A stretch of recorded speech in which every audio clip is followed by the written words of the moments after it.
May mga kwento na nagbibigay inspirasyon, mga balitang nakakagulat, at mga impormasyong siguradong interesado kang mag-subscribe sa ating channel na Tara Alamin Natin at pindutin ang notification bell para lagi kang updated sa ating mga bagong uploads. Dito sa Tara Alamin Natin, sama-sama nating tuklasin ang mga kwento ng Number 6, Scotty Thompson. Hindi naging madali ang buhay ni Scotty Thompson bago niya nakamit ang tagumpay. Lumaki siya sa isang simpleng pamilya sa Padada, Davao del Sur. Bata pa lamang siya ay natuto na siyang magsikap at magsakripisyo upang makatulong sa kanilang pamilya habang patuloy na hinahabol ang kanyang pangarap na maging isang profesional na basketball player. Sa kabila ng maraming pagsubok at kakulangan sa buhay, hindi siya sumuko. Sa bawat laro ay ipinakita niya ang kanyang sipag, disiplina at determinasyon. Dahil sa kanyang mahusay na performance sa kolehiyo, nabigyan siya ng pagkakataong makapasok sa PBA. Pagpasok niya sa PBA, mabilis niyang nakuha ang respeto ng mga tagahanga dahil sa kanyang all-around na laro. Kilala siya sa walang sawang hustle, mahusay na rebounding kahit guard ang posisyon, at matinding dedikasyon sa bawat laban. Habang lumalago ang kanyang karera, dumami rin ang kanyang kinikita mula sa kontrata, endorsements at iba pang oportunidad. Dahil dito, unti-unti niyang naiyahon ang kanyang pamilya mula sa kahirapan at ngayon ay isa na siya sa mga matagumpay at milyonaryong manlalaro sa PBA. Ang kwento ni Scotty Thompson ay nagpapatunay na hindi hadlang ang kahirapan sa pag-abot ng pangarap. Sa sipag, tiyaga at tamang disiplina, posibleng mabago ang buhay. Number 5, si Calvin Abueva ay isa sa mga pinakamatitinding kwento ng tagumpay sa PBA. Kilala bilang The Beast, hindi naging madali ang kanyang buhay bago niya narating ang tagumpay na tinatamasan niya ngayon. Lumaki si Calvin sa isang simpleng pamilya at naranasan ang hirap ng buhay. Bata pa lamang siya ay natuto na siyang magsikap at harapin ang iba't ibang pagsubok. Sa kabila ng kakulangan sa buhay, hindi niya binitawan ang kanyang pangarap na maging isang profesional na basketball player dahil sa kanyang sipag, tapang at determinasyon. Unti-unti siyang nakilala sa amateur basketball hanggang mabigyan ng pagkakataong makapasok sa PBA. Hindi nagtagal, naging isa siya sa mga pinakakinatatakutang manlalaro dahil sa kanyang walang kapag-urang depensa, matinding rebounding at walang takot na paglalaro.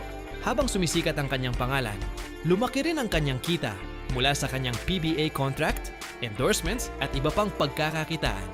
Sa kabila ng mga hamon at kontrobersyang kanyang pinagdaanan, ipinakita niyang kaya niyang bumangon at ipagpatuloy ang kanyang karera. Ngayon, isa na si Calvin Abueva sa mga matagumpay at milyonaryong PBA players. Ang kanyang kwento ay patunay na ang tagumpay ay hindi nasusukat sa dami ng pagsubok na iyong pinagdaanan, kundi sa iyong kakayahang bumangon at lumaban. Number 4, si Arwin Santos ay isa sa mga pinakamahusay na power forwards sa kasaysayan ng PBA. Ngunit bago niya narating ang tagumpay, dumaan muna siya sa matinding hirap at maraming pagsubok sa buhay. Lumaki si Arwin sa isang simpleng pamilya sa Pampanga. Hindi naging madali ang kanilang pamumuhay, kaya maaga siyang natutong magsikap. Sa kabila ng kakulangan sa buhay, hindi siya nawalan ng pag-asa. Ginawa niyang inspirasyon ang kanyang pamilya upang pagbutihin ang kanyang pag-aaral at lalo pang paghusayan ng basketball. Dahil sa kanyang sipag at determinasyon, nakilala siya sa collegiate basketball hanggang sa mabigyan ng pagkakataong makapasok sa PBA.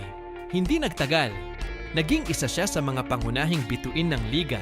Nakamit niya ang maraming kampyonato, MVP awards, at iba pang prestihiyosong parangal na nagpapatunay sa kanyang husay sa loob ng court.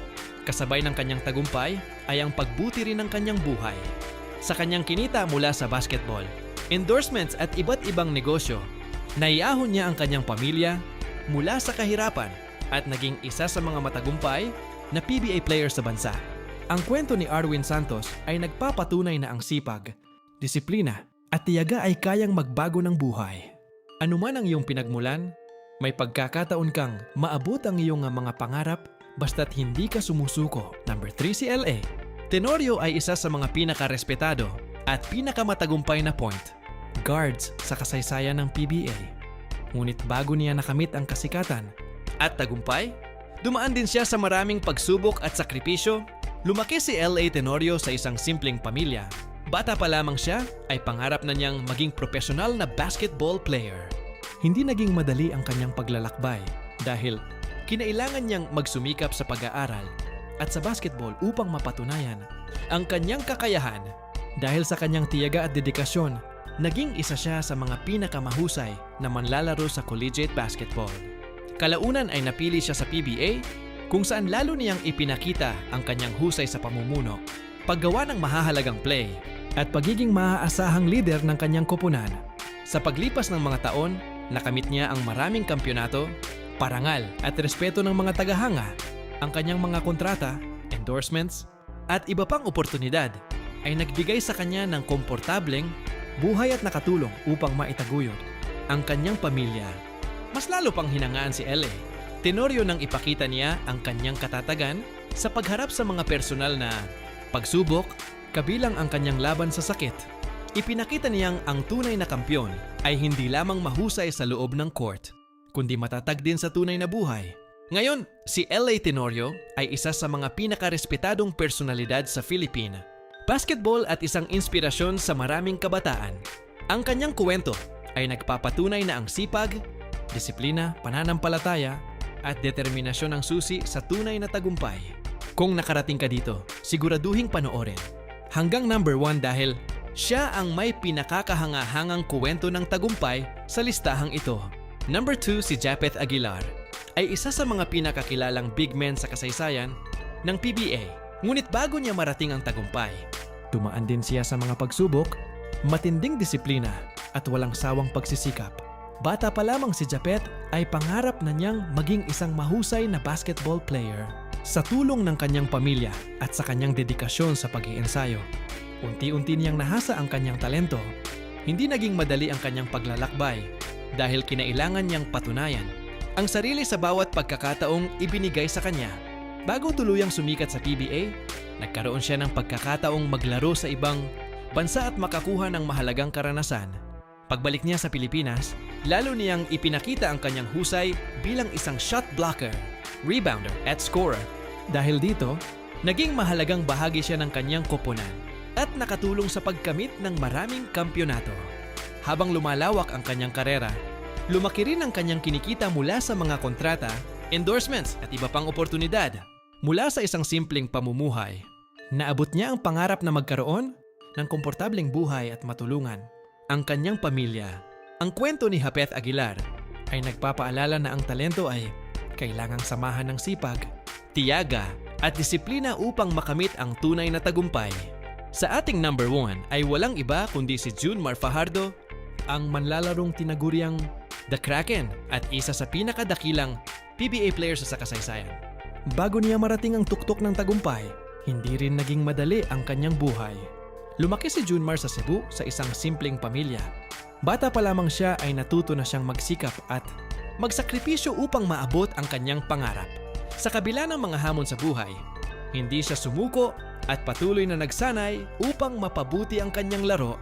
Dahil sa kanyang pambihirang talento, disiplina at dedikasyon, nabigyan siya ng pagkakataong maglaro sa collegiate basketball. Hindi nagtagal ay napili siya bilang first overall pick sa PBA draft. Isang malaking hakbang na tuluyang nagbukas ng pinto sa kanyang matagumpay na karera. Sa PBA, sunod-sunod ang kanyang naging tagumpay. Nakamit niya ang maraming kampyonato, Most Valuable Player, MVP Awards, Best Player of the Conference Honors, at iba pang prestihiyosong parangal. Dahil sa kanyang husay, naging isa siya sa pinakamataas ang kinikita at pinakaginagalang na manlalaro sa liga.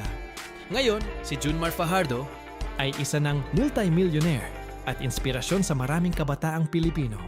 Pinatunayan niya na ang kahirapan ay hindi hadlang sa tagumpay.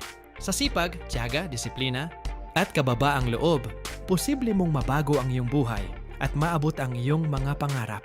At iyan ang ating listahan ng 6 PBA players na nagsimula sa simpleng buhay at ngayon ay matagumpay na sa kanilang karera. Sino sa kanila ang pinaka-inspirasyon para sa iyo? I-comment ang iyong sagot sa ibaba. Huwag kalimutang i-like, i-share, at i-subscribe sa ating channel na Tara Alamin Natin para sa mas marami pang kwento ng tagumpay at inspirasyon. Maraming salamat sa panonood.